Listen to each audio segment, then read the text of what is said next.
नमस्कार दोस्तों, आज की कहानी एक अंधी भिखारिन और बेईमान सेठ की है।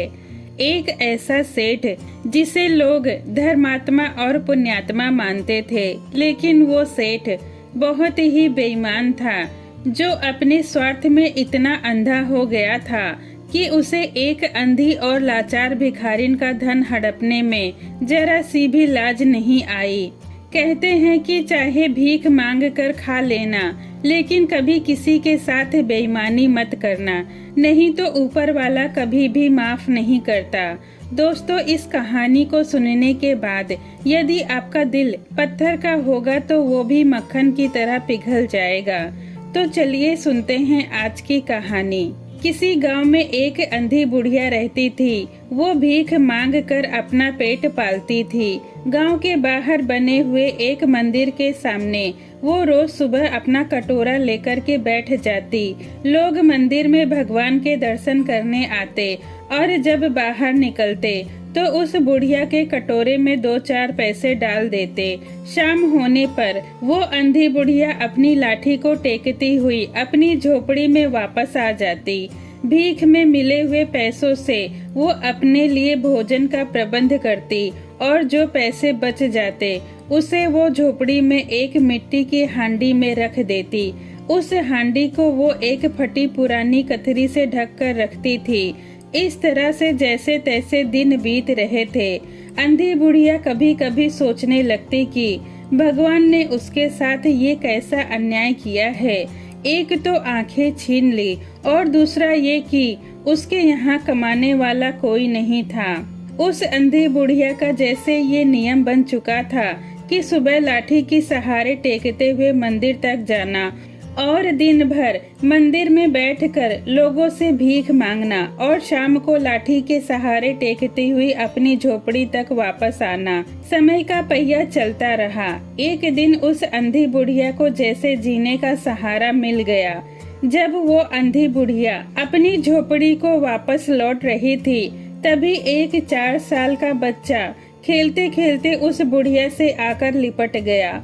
अंधी बुढ़िया ने उस बच्चे को टटोल कर देखा और पूछने लगी, बेटा तुम कौन हो, तुम्हारा नाम क्या है? लेकिन बच्चा कुछ भी बताने में असमर्थ था।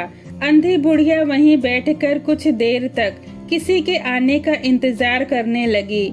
बहुत देर हो गई, लेकिन जब कोई बच्चे को ढूंढता हुआ वहां नहीं आया तो वो अंधी बुढ़िया बच्चे को लेकर अपनी झोपड़ी में आ गई। बुढ़िया ने बच्चे को गोद में बिठाकर खाना खिलाने लगी। न जाने कब बच्चे को उसकी गोद में नींद आ गई। बच्चे को पाकर बुढ़िया के जीने की उम्मीद बन गई। उसने उसे अपने बच्चे की तरह पालने का फैसला कर लिया। अब तक वो बुढ़िया जीना नहीं चाहती थी, लेकिन अब उसमें जीने की आस जग गई। वो अंधी बुढ़िया सुबह मंदिर में जाती और दिन भर वहाँ बैठी रहती और जब शाम को वापस अपनी झोपड़ी में आती तो बच्चे को देखकर वो खुशी से फूले न समाती। वो बच्चा उसी झोपड़ी के बाहर तब तक खेलता रहता जब तक बुढ़िया मंदिर से वापस न आ जाती। अंधी बुढ़िया जितना अपना ख्याल रखती थी, उससे कहीं ज्यादा उस बच्चे का ख्याल रखती थी। उसे अच्छे से अच्छा भोजन खिलाती, अच्छे अच्छे कपड़े पहनाती। अब तक उस अंधी बुढ़िया से कोई बात करने वाला नहीं था।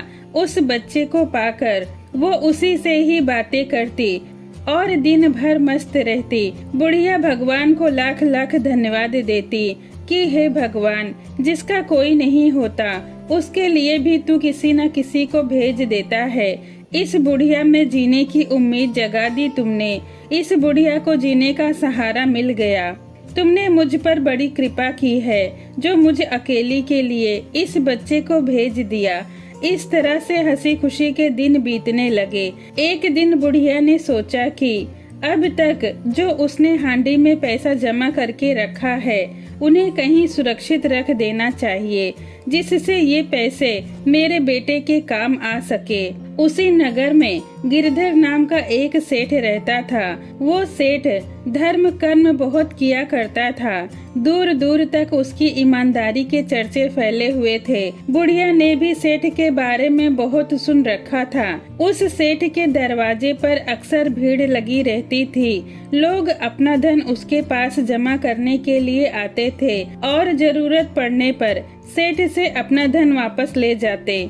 उस अंधी बुढ़िया ने हांडी में से पैसे निकाले और अपनी धोती के आंचल में उन पैसों को बांध लिया और लाठी के सहारे टेकती हुई अंधी बुढ़िया सेठ की हवेली पर जा पहुंची। लेकिन पता नहीं क्यों उस अंधी बुढ़िया की अंतर आत्मा उन पैसों को सेठ के पास जमा करने से हिचकिचा रही थी। लेकिन वो करती भी तो क्या, फूस की झोपड़ी में उन पैसों को कब तक सुरक्षित रख सकती थी। यही सोचकर वो अंधी बुढ़िया कुछ देर तक वहीं खड़ी रही।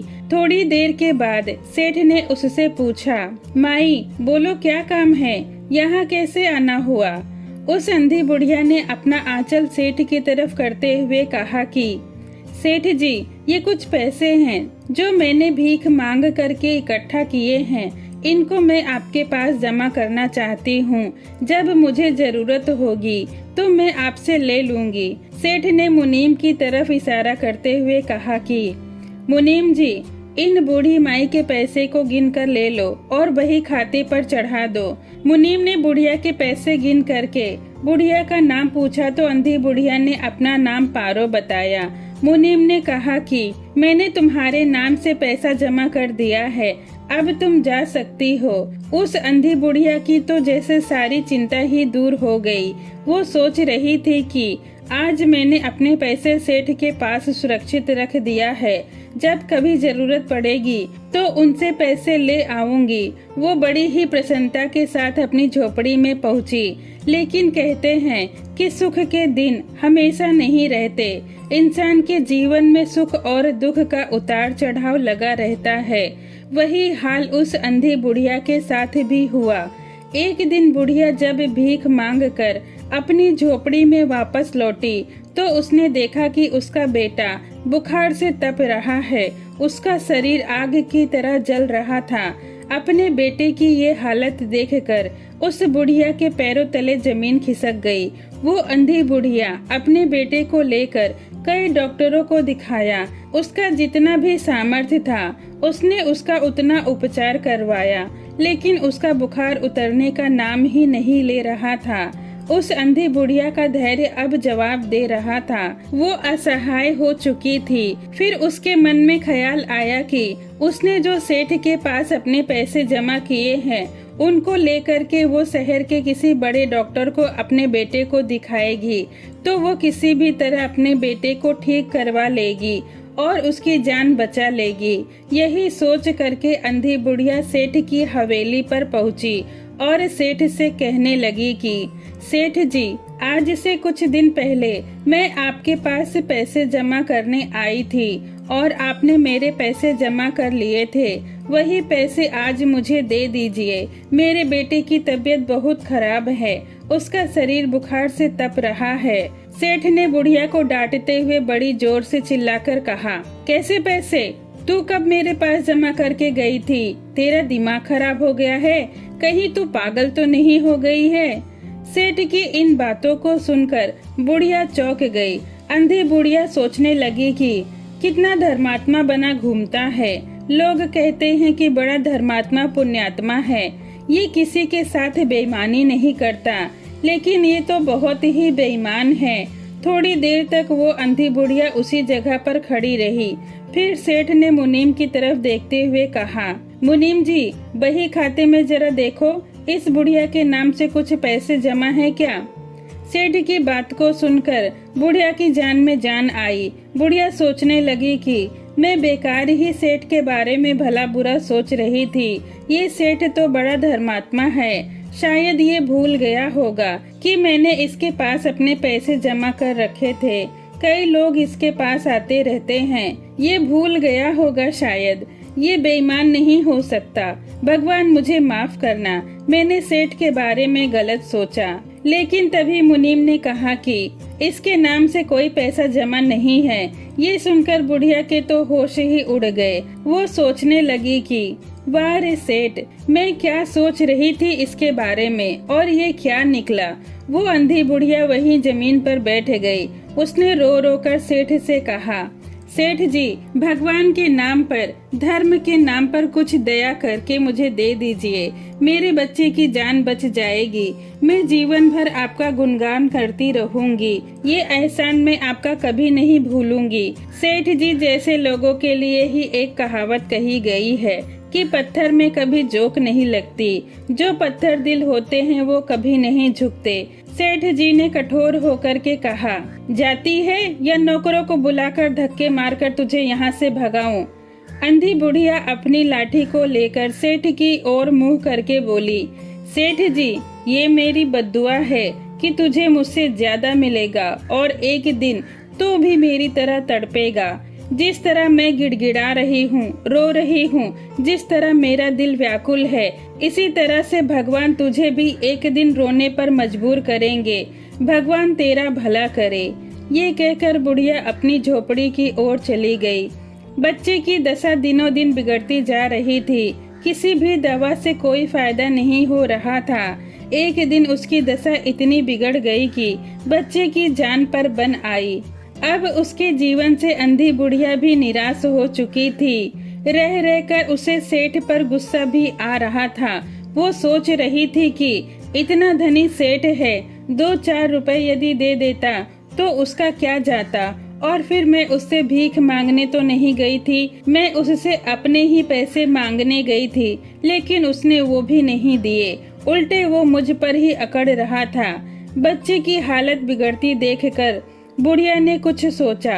फिर उसे अपनी गोद में उठाया और ठोकरें खाती गिरती पड़ती हुई किसी तरह सेठ की हवेली के पास जा पहुंची और सेठ के द्वार पर धरना देकर बैठ गई।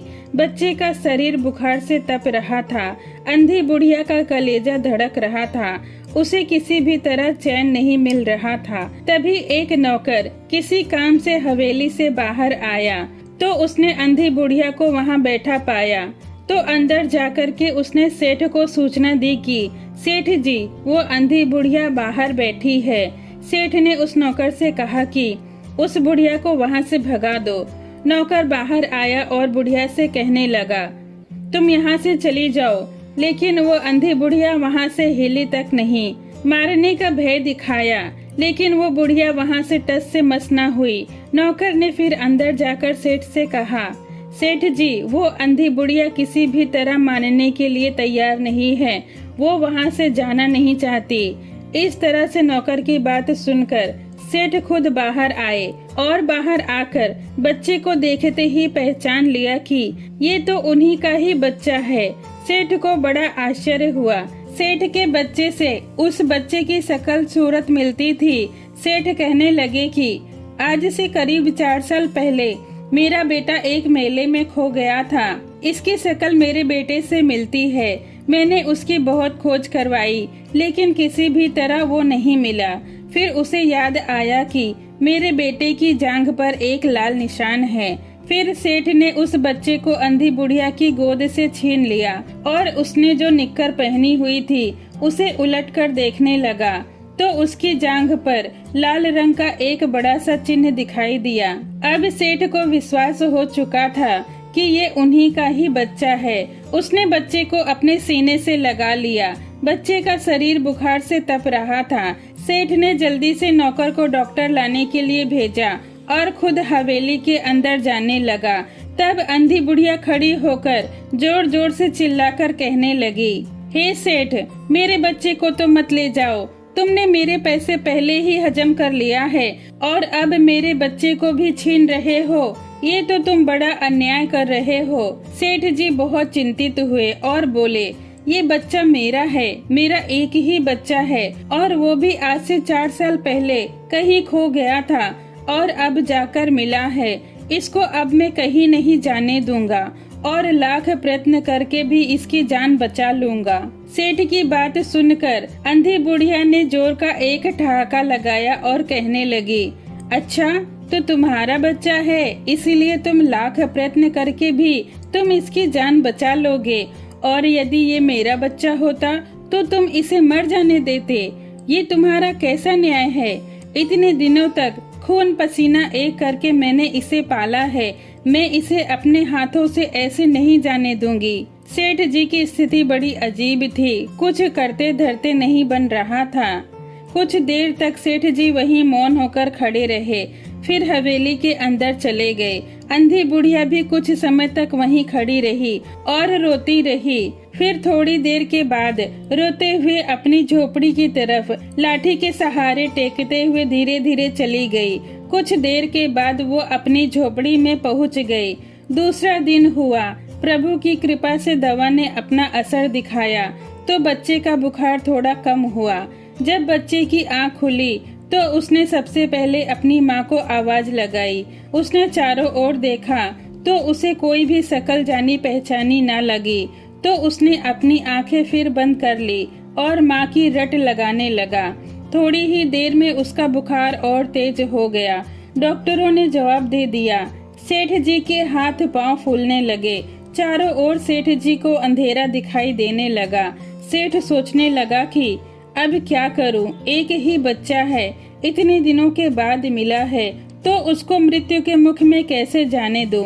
अचानक उनको अंधी बुढ़िया का ख्याल आया तो अपनी पत्नी को बाहर भेजा कि जाकर देखो वो अभी तक द्वार पर तो नहीं बैठी है, परंतु वो अंधी बुढ़िया तो कब का वहाँ से चली गई थी। सेठ जी ने तुरंत अपनी गाड़ी तैयार करवाई और अंधी बुढ़िया की झोपड़ी पर जा पहुँचे।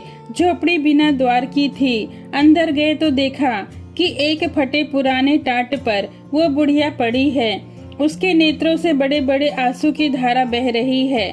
सेठ जी ने धीरे से उस बुढ़िया को हिलाया तो देखा कि उसका शरीर अग्नि की तरह तप रहा है। बड़ा तेज बुखार था उसे।